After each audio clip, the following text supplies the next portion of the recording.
Bonsoir à tous, merci de votre fidélité sur votre canal. Très heureux de vous présenter cette édition ce soir, ce magazine d'Info Soir. Comme vous le savez, nous allons décortiquer et analyser l'actualité, notamment le processus électoral, mais aussi la francophonie qui se profile à l'horizon. Alors, nous aurons ceci dans les indispensables. Mais bien avant d'avoir les indispensables, voici les sommaires. Processus électoral, près de 20 000 candidatures ont été déposées pour la députation nationale, un record pour les scrutins de 2023. Comparativement au scrutin de 2018, la CENI affirme que le 10 septembre, après traitement, elle rendra publique la liste définitive. Voilà, comme on vient de le dire au sommaire, ce soir, je tiens à vous préciser que nous n'aurons pas d'invités, excepté pour la soirée d'aujourd'hui, mais nous aurons les indispensables, comme d'habitude, avec Divine Zara qui va faire son entrée. Le fait, rien qu'elle fait, le détail, voici les indispensables.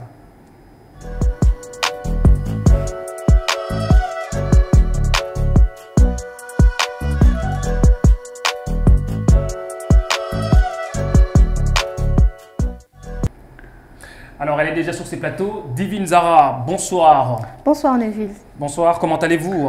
Je vais très bien, ça va. Alors, qu'est-ce que vous nous avez apporté ce soir? Alors déjà, comme vous venez de le dire, nous allons aborder avec vous le processus électoral de la CENI. Déjà, il faudrait savoir que la CENI a clôturé, a mis fin à la réception de dossiers et de candidatures pour la députation nationale.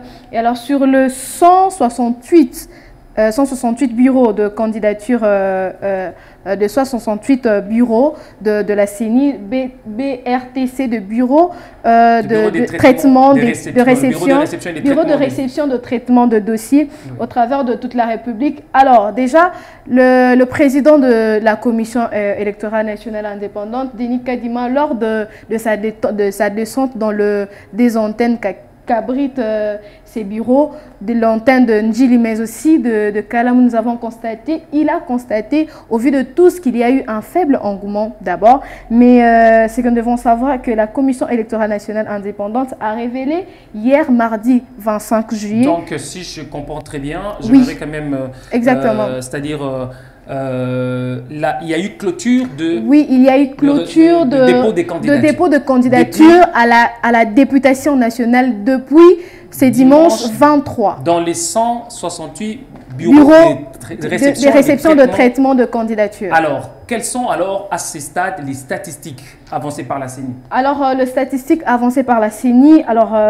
déjà, la CENI a rendu public le scrutin, non seulement le scrutin, mais le 25, hier, le 25 juillet. Les statistiques sur le dépôt de candidature. Le dépôt de candidature de la députation nationale.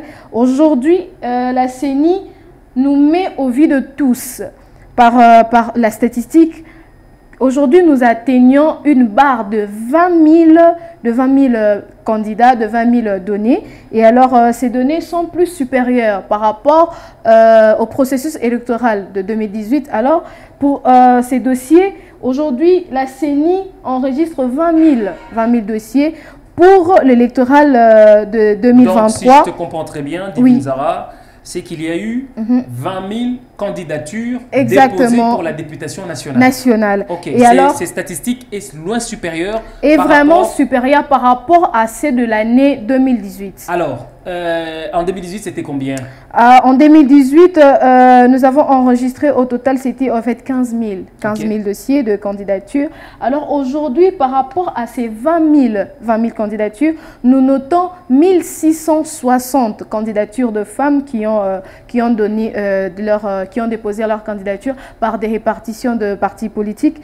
Alors, sur le 1160 femmes qui sont réparties sur 26 provinces. Alors, de la totalité, nous avons 21 candidats présidents comparativement à l'an dernier. Donc, si je comprends très bien, Divine Zara, c'est que en 2018, il y a eu 15 000 candidatures à la députation nationale, dont 166 femmes, mais aussi 21 candidats. Exactement. Ça, c'était en 2018. Voilà. Maintenant, en 2023, à l'étape de la députation nationale, nous en sommes déjà à 20 000. 20 000. Donc, on ne sait pas encore ce qui reste à ce qui concerne la présidence Oui, et oui. ailleurs. Alors, Voilà.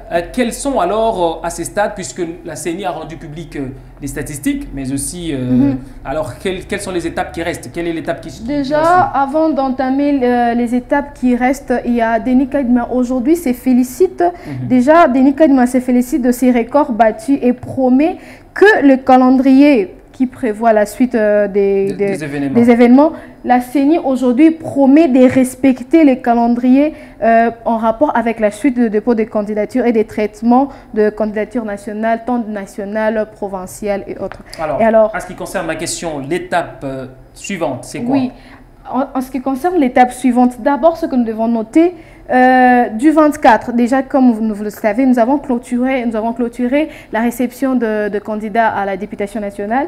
Du 24 au 28 juillet, il y aura ajout et retrait aux substitutions de dossiers de candidats. Ça veut dire quoi? Ça veut dire toutes ces personnes qui ont remis des dossiers à la CENI, mais qu'on remarque, si la CENI remarque qu'il y a des dossiers manquants, ces personnes peuvent rentrer vers la CENI pour rajouter certaines données qui peuvent manquer au dossier de ces candidats.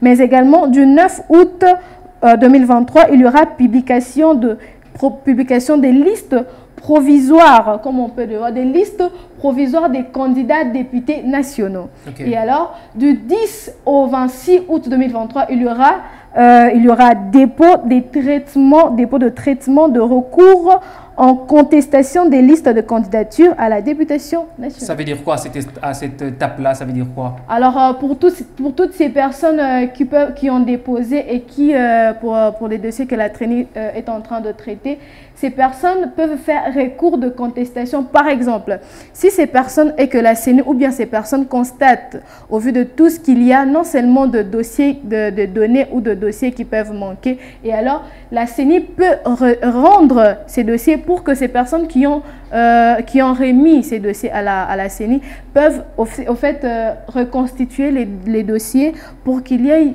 bonne Donc, si je comprends très bien, après la liste provisoire, je dirais, des candidats, après la publication de la liste provisoire des candidats, est-ce que la CENI donne encore une possibilité? La CENI donne encore une possibilité à ceux qui vont déposer, qui ne verront pas leur nom. Exactement, ceux qui ne verront pas leur nom et ceux qui verront peut-être, on a mal écrit leur nom, peut-être qu'il y a peut-être de couac. Alors, de pouvoir retourner vers la CENI et de pouvoir remplir les dossiers pour qu'il y ait formation. Et la fin, qu'est-ce qui va suivre? Nous sommes là toujours en rapport avec les législatives nationales. Et alors, pour le 10 septembre 2023, la CENI donnera une publication de la liste définitive pour les candidats députés nationaux. Donc, la date est bien connue. La liste définitive sera affichée, publiée le 10 septembre. Mais qu'en est-il de ceux dont la candidature n'a pas été retenue? Alors, pour ceux dont la candidature n'a pas été retenue, il y a une possibilité parce que aujourd'hui, la CENI, au vu de tous, la CENI promet au fait que toutes ces personnes qui n'ont pas remis leur candidature, toutes ces personnes peuvent se rattraper car la CENI a annoncé la date du 2 août déjà le mois prochain pour réception de candidature pour la députation provinciale et municipale. Donc, ceux qui sont intéressés peuvent déjà... Voilà, on va commencer en fait le 2 août pour toutes ces personnes qui sont intéressées à déposer leur candidature pour la députation provinciale et municipale. Mais également, toujours en cette date du 2 août, la CENI promet qu'il y aura non seulement livraison, mais il y aura aussi délivrance. Comme vous savez, nous avons eu de cartes d'électeurs. Il y a certains qui se plaignent que les données ou les informations sur leur carte d'électeur disparaissent au fil du temps. Alors, et même on rapporte toujours avec des cartes d'électeurs pour toutes ces personnes qui ont qui se sont fait voler leur carte d'électeur, qui ont perdu. Alors, la CENI propose une délivrance par rapport au duplicata de cartes d'électeur. Divine Zara, une question. Nous avons vu qu'il y a certains partis politiques, notamment de l'opposition, qui n'ont pas pu déposer leur liste à la députation nationale. Est-ce que vous pensez que cette fois-ci, à la députation provinciale, ils le feront? Bon, notamment le FCC et les CID. Les CID, oui, par exemple. Voilà, beaucoup de questions se posent parce que jusqu'à aujourd'hui, il n'y a que Delis Esanga qui a déposé sa candidature à la députation nationale, mais aussi il y a Matata Ponyo, oui. Et même Delis Esanga qui a mis sa sœur comme suppléante qui auparavant ne voulait pas, mais aujourd'hui, il a quand même fait, il a changé. Mais la question qu'on se pose ici, c'est que l'opposition, avec toutes ces revendications, ils ont quand même donné, certains ont quand même déposé leur candidature à la députation nationale, mais nous voyons l'absence totale des LCD et aussi de l'ensemble qui n'ont toujours pas déposé, d'ailleurs qui n'ont pas déposé c'est fini pour eux, ils ne pourront plus... Peut-être qu'ils seront intéressés à la députation provinciale et municipale, alors tout reste à savoir avec le temps qui arrive. S'ils le feront. Alors, comme tu l'as dit, il y a autre chose à ajouter par rapport à la CENI, Divine Zara? Pour la CENI, je pense que nous pouvons nous clôturer par là, pourvu que de ce jour, nous pouvons avoir quelques dossiers à traiter. Même pour ce soir, pour le dossier de la CENI et le processus électoral, nous pouvons nous arrêter par là. Alors, on va prendre le deuxième sujet. Il s'agit de la francophonie, je crois. Oui, il s'agit de la francophonie. Alors, y a-t-il du nouveau par rapport à cette 9e édition de la francophonie qui va se dérouler à Kinshasa? Est-ce qu'il y a-t-il du nouveau, Divine Zara? Comme vous venez de le dire, pour le 9e jeu de la francophonie qu'abrite la ville-province de Kinshasa, déjà c'est un grand événement pour la République parce que nous voyons que la République a organisé la tenue de ces grands événements en 2 ans seulement, ce qui est assez surprenant pour certains pays et aussi pour la francophonie. Alors, il y a plusieurs sites d'abord que nous devons savoir, notamment le Stade des Martyrs, Tata Raphaël qui autrefois était 20 mai, mais également il y a beaucoup de sites d'ailleurs des athlètes seront présents. Et alors, au vu de tous, nous attendons la participation de plusieurs athlètes. Aujourd'hui, il y a eu tenue d'une conférence de presse avec Patrick Mouyaya, qui lui est le porte-parole du gouvernement, mais également il est le ministre de la Communication. Il y a eu un briefing, un point de presse, et avec Caroline Saint-Hilaire. Il était question de quoi? Il était question de l'absence totale de Louise Mushikiwabo, qui est secrétaire générale de l'Organisation internationale de la francophonie, OIF.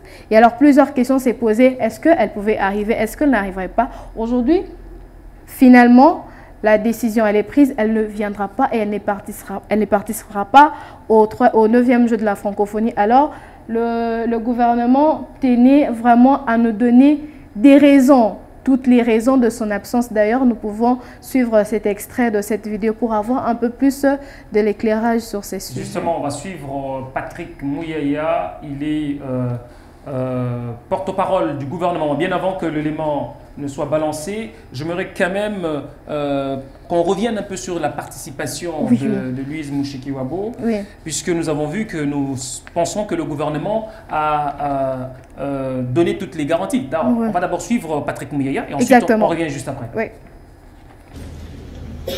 Le même jour, le vice-premier ministre, ministre des Affaires étrangères, a saisi son collègue de l'Intérieur qui était devant vous il y a 2 jours et qui vous a dit que toutes les dispositions sécuritaires ont été prises pour l'accueil de Madame Mushikiwabo. Et donc, lorsque vous venez vous parler d'invitation, moi je ne regarde pas la question sous cet aspect-là, parce qu'en réalité, on parle des Jeux de la francophonie. C'est d'abord les Jeux de la francophonie. Nous sommes un pays hôte, nous offrons des infrastructures. Et donc, Madame Zeina, qu'on a baptisée quinoise ici, est venue pratiquement s'installer pour suivre de près. Alors, est-ce qu'il faudrait, alors que vous organisez votre propre cérémonie, vous faire inviter? Je pense que s'il y a bien quelque chose que nous voulons éloigner dans l'esprit de ces Jeux, c'est cette forme de politisation. Et donc, si dans les chefs de Madame la secrétaire générale, il y a des motivations de cet ordre qui lui empêchent de venir finalement remplir sa part de responsabilité. Moi, je suis heureux de partager le podium avec Madame Caroline Saint-Hilaire.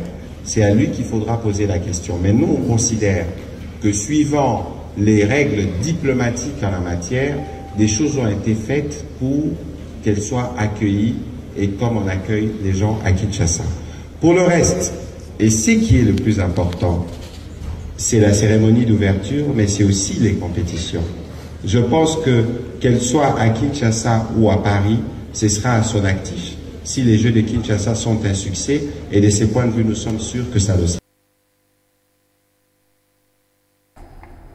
Alors, Divine Zara, on sent que le gouvernement était disposé à recevoir Mouchiki Wabo, mais ces derniers a refusé. Est-ce qu'on peut connaître les raisons de son refus ou... Alors, jusque-là, les raisons de son refus, les raisons sont plusieurs, notamment en rapport avec l'état de l'Est de la République démocratique du Congo. Comme nous le savons, le Rwanda et la RDC ne sont totalement pas en bonne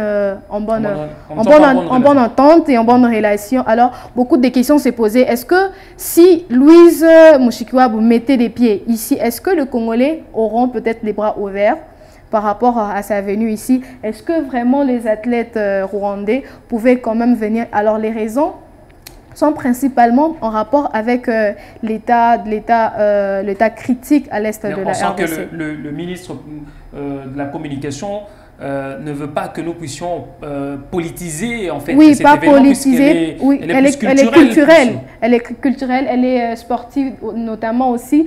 Alors, certaines personnes ont voulu politiser cet événement parce que la RDC, le gouvernement, avait les bras ouverts pour recevoir Louise Mushikiwabo, qui elle-même, elle est l'organisatrice de cet événement. Elle est secrétaire de cet événement.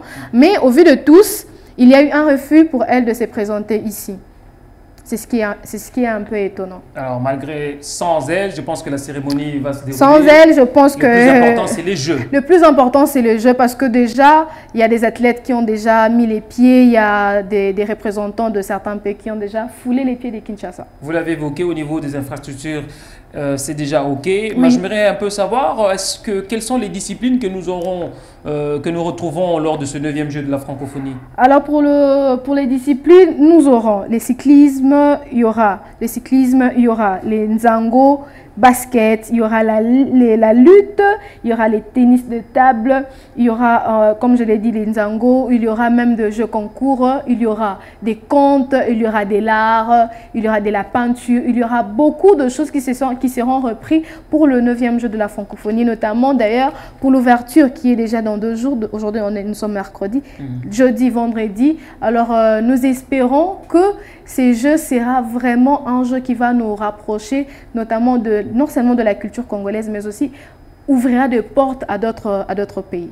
Alors, vous avez parlé de discipline, mais j'aimerais un peu savoir comment est-ce que vous sentez les Kinois enthousiasmés en fait à l'idée de participer aussi à ces Jeux? Bien sûr que oui, c'est tout à fait normal parce que c'est la première fois que la RDC organise un tel événement.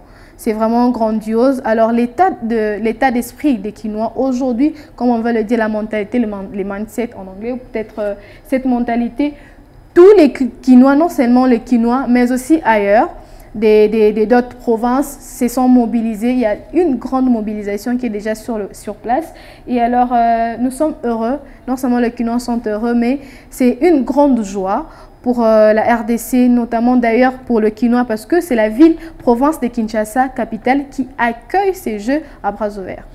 Divine Zara, est-ce que vous avez quelque chose à ajouter par rapport à ces sujets de la francophonie qui débutent dans quelques jours, je crois. Donc, est-ce que vous avez quelque chose à ajouter par rapport à ça? D'ailleurs, en rapport avec ce que vous venez de dire, l'entraîneur de l'équipe nationale d'athlétisme, Jean-Paul Massang, a indiqué ce mardi 26 juillet que la RDC va aligner plus de 70 compétiteurs en athlétisme au 9e Jeu de la francophonie, mais également pour la tenue de cet événement. Le stade des Martyrs pour ce vendredi, le stade de Martyrs sera ouvert au public, au vu de tous, mais notamment pour la participation d'autres jours, il y aura évidemment des billets de sorte d'achat des billets pour la participation. Mais c'est vendredi, la porte est grande ouverte. Les portes de Stade des Martyrs sont grandes ouvertes. Donc ça sera gratuit. Ça sera gratuit pour le public. Okay. Comme vous le voyez même sur ça, c'est le Stade des Martyrs. Nous voyons comment il y a eu des infrastructures, comment l'État congolais s'est impliqué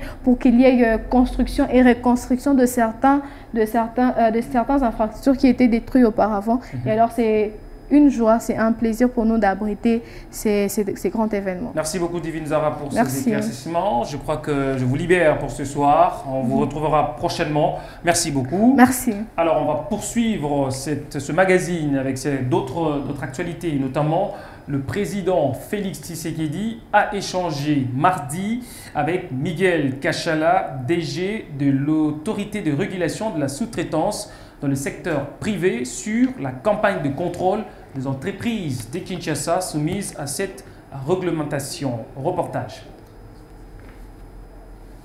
Dans le cadre du lancement du contrôle dans les entreprises principales et sous-traitantes, le président Félix Antoine Tshisekedi Tshilombo a échangé ce mardi avec Miguel Kachal, directeur général de l'autorité de régulation de la sous-traitance dans le secteur privé, sur la campagne de contrôle des entreprises de Kinshasa soumises à cette réglementation. Le directeur général de la RSP a rassuré le chef de l'État qu'un rapport à ces sujets sera publié prochainement. Il a confirmé que la campagne de contrôle commencée à Kinshasa va s'étendre dans d'autres provinces. L'objectif poursuivi par cette opération est entre autres la lutte contre le phénomène prête-nom afin de permettre aux entrepreneurs congolais d'avoir des vrais marchés et à participer à l'émergence d'une vraie classe moyenne congolaise selon la vision du chef de l'État. En justice, coup d'envoi de la formation initiale de 2500 nouveaux magistrats civils militaires de la session 2023. Cette session va durer 3 mois dans le but de renforcer les capacités de ces nouvelles recrues dans la magistrature. C'est à l'issue de cette formation qu'ils vont être déployés dans leurs juridictions respectives pour effectivement débuter le travail. Brunette Ikamba. 2500 nouveaux magistrats ont pris d'assaut le campus de l'Université protestante du Congo dans la commune de Lingwala. Ils constituent la promotion baptisée État de droit. Ces magistrats civils et militaires apprennent entre autres comment fonctionnent les instances judiciaires, comment un magistrat doit se comporter dans les prétoires, son éthique et sa déontologie. Cette formation est dispensée par le membre du secrétariat permanent du Conseil supérieur de la magistrature, de professeurs d'université et autres personnalités qualifiées retenues par le Conseil supérieur de la magistrature. Télésphore Ndouka Kilima, secrétaire permanent du Conseil supérieur de la magistrature, a effectué la ronde des différents auditoires en vue de palper du doigt les déroulements de ces enseignements. Et nous-mêmes, d'ailleurs, les organisateurs, nous sommes contents du fait qu'on a commencé un long processus qui a commencé par le recrutement, le concours, la publication des listes, l'ordonnance d'excellence, Monsieur le Président de la République, le lancement de la formation aujourd'hui. On est heureux que la formation a commencé. C'est la formation, c'est vrai, mais c'est le début d'une carrière de magistrat. Ils ont commencé les 12 mois de stage par cette formation qui va se clôturer 3 mois après. Et puis après, ils vont continuer le stage dans des parquets. Signalons que après ces 3 mois de formation, ces nouvelles recrues vont aller en stage pendant 9 mois, ce qui leur fera 12 mois d'apprentissage. Étant baptisés État de droit, les justiciables fondent l'espoir que la présence de ce nouveau magistrat change les visages de la justice congolaise longtemps ternie. Merci. Kinshasa vibre déjà au rythme de la francophonie. La capitale congolaise se prépare pour accueillir la 9e édition du Jeu de la francophonie avec ses sites touristiques, ses lieux mythiques, sa culture et sa population accueillante. La ville sera à l'honneur. Découvrez Kinshasa dans toutes ses facettes dans ce reportage signé Leslie Mavada. Située sur la rive gauche du fleuve Congo, au niveau du pôle Malébo, Kinshasa, la capitale de la République démocratique du Congo, compte plus ou moins 16 316 000 habitants. Elle est également la plus grande ville d'Afrique subsaharienne. Certes, elle joue le rôle de centre administratif, économique et culturel en République démocratique du Congo. La région de Kinshasa prend ses limites de la province de Bandundu au nord et à l'est, le Congo central, au sud et à l'ouest de la République démocratique du Congo. Son altitude moyenne est de 300 mètres et une partie de sa superficie est rurale couverte d'une savane herbeuse. La ville-province de Kinshasa compte 24 communes réparties en 4 districts. Kinshasa a connu de grandes personnalités, notamment André Kimbuta, Godard Motemuna, Gentini Ngobila, pour ne citer que cela. En parlant de stars de la musique congolaise, la capitale de la République démocratique du Congo a engendré en elle-même Fally Ipupa, Ferregola, Papa Wemba, Kofi Olomide, Rochero Taboulé, Franco Luambo Makiadi et tant d'autres. Kinshasa a vu naître le catcheur Eddie Ngwe, communément appelé Mutunangenge, sans oublier l'albinos Mwimpa, Texas, parti dans l'au-delà. Par ailleurs, Kinshasa a plusieurs lieux mythiques tels que Place Échangeur, Musée National, Place des Artistes, Kinkole, Boulevard Kimbuta, quartier Mimosa, connu sous le nom d'Ndiela Maï, quartier Bon Marché et j'en passe. Les habitants de Kinshasa sont appelés les Kinois. La capitale de la République démocratique du Congo de Félix-Antoine Tshisekedi est prête à recevoir plus de 3000 personnes dans le cadre du jeu de la francophonie. Le gouvernement congolais rassure la bonne organisation sur le plan sécuritaire et sanitaire. Ici est de noter que plusieurs sites historiques ont été sélectionnés pour couvrir les différentes compétitions, entre autres le stade Tata Raphaël, le stade de Martyrs, l'université de Kinshasa, le palais du peuple et j'en passe. Ce grand événement mémorial aura 9 disciplines. Et en sport, interclub de la CAF, la Confédération africaine de football, a effectué le tirage au sort le mardi dernier pour la Ligue des Champions et la Coupe de la CAF. L'ASvel Club affrontera Primeiro d'Augusto d'Angola, le TP Mazembe exempté du tour préliminaire et les Saint-Éloi Lupopo. 3 clubs congolais sont concernés. Il n'y aura pas un 4e représentant faute de temps d'enregistrement. Plus de détails avec Longri Vianic.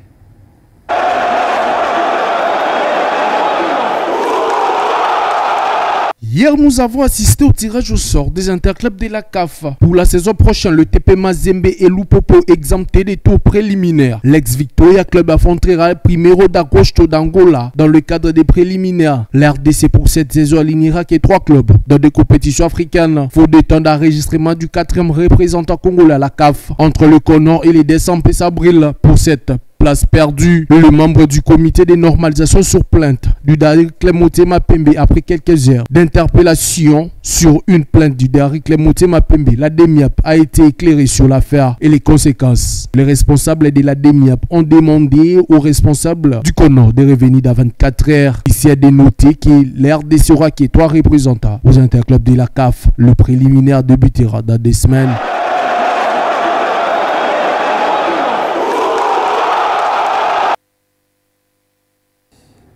Et puis toujours en sport, la Ligue nationale de football a rendu public le lundi dernier le calendrier de la phase allée du championnat pour la saison prochaine avec un déplacement du TP Mazembe à Kolwezi contre Simba. Le derby de Kinshasa et de Lubumbashi ont été fixés par la Linafoot, voulais-je dire. Plus de précision avec Longri Vianic. Qui passe tout l'eng et qui dribble le dernier vis-à-vis et il place de fort bonne manière et voilà.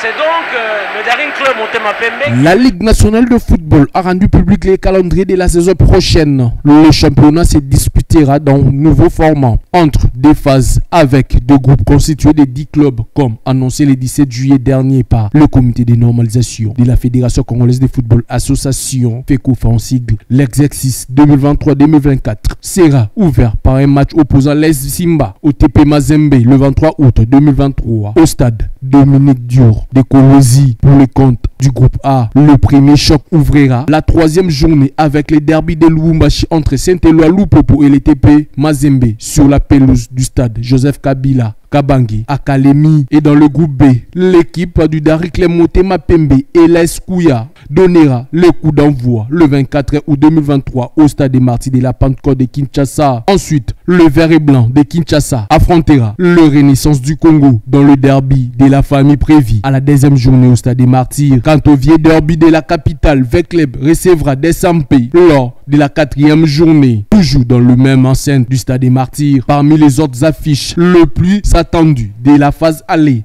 le duel des verts et noirs opposera Maniema Union avec club le 23 août 2023 au stade Joseph Kabila de Kindu. Le choc de l'espace Grand Kassai mettra aux prises Sa Majesté Sanga Balende Alain Chikuku à la 7e journée, le 13 septembre 2023. L'autre derby de Kinshasa entre Veclub et Renaissance du Congo aura lieu le 5 novembre du même année. Qui passe Touling et qui dribble le dernier vis-à-vis et il place des fort bonnes manières et voilà, c'est donc le Daring Club Motema Pembe. Mesdames, Messieurs, c'est par ici que nous mettons fin à ce magazine de ce soir. Mais si vous nous avez pris en cours de diffusion, voici l'essentiel à retenir. Processus électoral, près de 20 000 candidatures ont été déposées pour la députation nationale, un record pour les scrutins de 2023 comparativement au scrutin de 2018. La CENI affirme que le 10 septembre, après traitement, elle rendra publique la liste définitive. Merci à vous de nous avoir suivis, nous sommes arrivés à la fin. Merci à toute l'équipe technique et rédactionnelle. On se retrouve très prochainement. Allez, au revoir.